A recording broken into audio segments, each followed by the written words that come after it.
श्री श्री गुरु गौरांग जयतः। आज हम ब्रज मंडल परिक्रमा करते करते जिस स्थान पर उपस्थित हुए हैं, ये वृंदावन का राधा मदन मोहन मंदिर है। ये सनातन गोस्वामी जी की भजन कुटी है। इसकी कथा इस प्रकार है कि सनातन गोस्वामी जी मथुरा में रहते थे, तो एक चौबाइन थी जिनके बेटे का नाम सदानंद था। ठाकुर जी उसके साथ खेलकूद करते थे और वो मैया हर दिन उन्हें खिचड़ी बनाकर देती थी, तो दोनों बच्चे प्रसाद पाकर ही फिर खेलने लगते थे। तो एक दिन सनातन गोस्वामी जी ने देखा कि मदन मोहन जी जब हार गए तो सदानंद ने उन्हें बोला कि अब मैं तुम्हारी पीठ पर चढ़ता हूँ क्योंकि तुम हार गए। तो ठाकुर जी उसको उंगली दिखाकर विग्रह के अंदर प्रविष्ट हो गए, मंदिर में चले गए और बोला कि अब कल खेलेंगे। तो उन्होंने देखा कि मैया जो खिचड़ी बनाती हैं वो दातुन से उसको हिलाती हैं और उनका सलाइवा या लार उसके अंदर चली जाती है। तो उन्होंने कहा कि मैया आप इसको पवित्र तरीके से बनाया करिए क्योंकि ये ठाकुर जी हैं, ये साधारण बालक नहीं है। तो उन्होंने कहा ठीक है, कल से मैं स्नान करके दातुन करने के बाद खिचड़ी बनाऊंगी। अगले दिन आकर देखा तो वो जमीन पर लेट लेट कर रो रहे थे और बोल रहे थे मैया मुझे भूख लगी है, जल्दी से मुझे खाने को दो।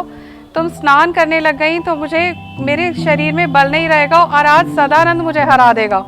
तो जब उन्होंने ये देखा तो वो बड़े विस्मित हुए और उन्होंने कहा क्योंकि आप इनसे प्रेम करती हैं इसलिए आप जिस भी तरह से करेंगी वो ठाकुर जी को मान्य होगा।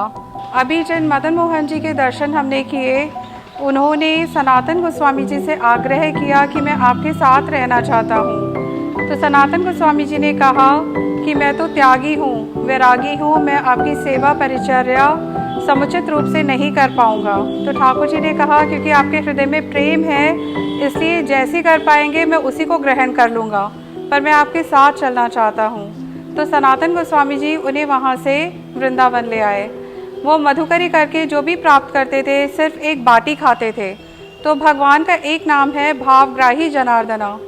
तो भगवान भक्तों के भाव से ही प्रभावित होते हैं। उन्हें षोडश उपचार या बहुत 56 भोग लगाने की आवश्यकता नहीं है। जिस प्रकार दुर्योधन के यहाँ पर भगवान ने 56 भोग त्यागे और विदुरानी जी के यहाँ पर केले के छिलके भी ग्रहण किए, इसी तरह ये सनातन गोस्वामी जी सिर्फ एक बाटी खाते थे, तो वो ठाकुर जी को भी वही देते थे। तो ठाकुर जी ने कहा कि अरे मेरा इतना कोमल कंठ है, इसके अंदर ये लगती है, तो तुम मुझे कम से कम थोड़ा सा नमक ही दे दो साथ में। तो सनातन गोस्वामी जी ने कहा कि आज आप नमक मांग रहे हैं, कल घी मांगेंगे, परसों और चीज़ें मांगेंगे, तो वो सब की व्यवस्था मैं नहीं कर पाऊंगा। तो ठाकुर जी ने कहा कि कोई बात नहीं, आप निश्चिंत हो जाइए, मैं सब व्यवस्था अपने आप कर लूँगा। तो कुछ ही दिन बाद यहाँ देखा गया कि एक व्यापारी आ रहे थे और यहाँ पर पास में जमुना जी बहती हैं। बड़े बाबा के नाम से सनातन गोस्वामी जी को जाना जाता था, जिनकी ये समाधि है। तो वहाँ पर उनका जहाज टक हो गया। तो लोगों ने बोला कि बड़े बाबा से अगर आप आशीर्वाद लेंगे तो आपका ये जहाज निकल जाएगा। वो व्यापारी यहाँ पर आकर बड़े बाबा या सनातन गोस्वामी जी से प्रार्थना करने लगे कि किसी तरह मेरे इस जहाज को आप यहाँ से निकलवा दीजिए। तो सनातन गोस्वामी जी ने उन पर कृपा की, जहाज निकल गया। बाद में जब पूछा कि आप किस चीज़ के व्यापारी हैं तो पता चला वो नमक के ही व्यापारी थे। जब उन्होंने मदन मोहन जी की महिमा जानी और जाना कि वो सनातन गोस्वामी जी के पास सेवा ग्रहण करने के लिए आए हैं, तो उन्होंने कहा कि मैं अब इस मंदिर का निर्माण अच्छे से करा दूंगा और इसकी सेवा परिचर्या की सारी व्यवस्था मैं ही कर दूंगा।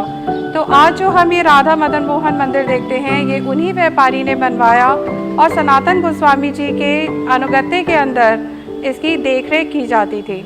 आरंभ में जब मदन मोहन जी के विग्रह यहाँ प्रतिष्ठित किए गए तो श्रीमती राधा रानी यहाँ पर नहीं थी। तब उड़ीसा के राजा प्रताप रुद्र के पुत्र पुरुषोत्तम जना ने 2 विग्रह भेजे। तो पुजारी जी को लगा कि इसमें से राधा जी कौन सी हैं। तब पुजारी को स्वप्न आदेश देकर कृष्ण ने कहा कि इनमें से एक ललिता जी हैं और एक राधा जी हैं। तो कृष्ण के लेफ्ट साइड पर या वाम भाग में राधा जी स्थित हैं और राइट हैंड साइड पे या दक्षिण भाग में ललिता जी का विग्रह है।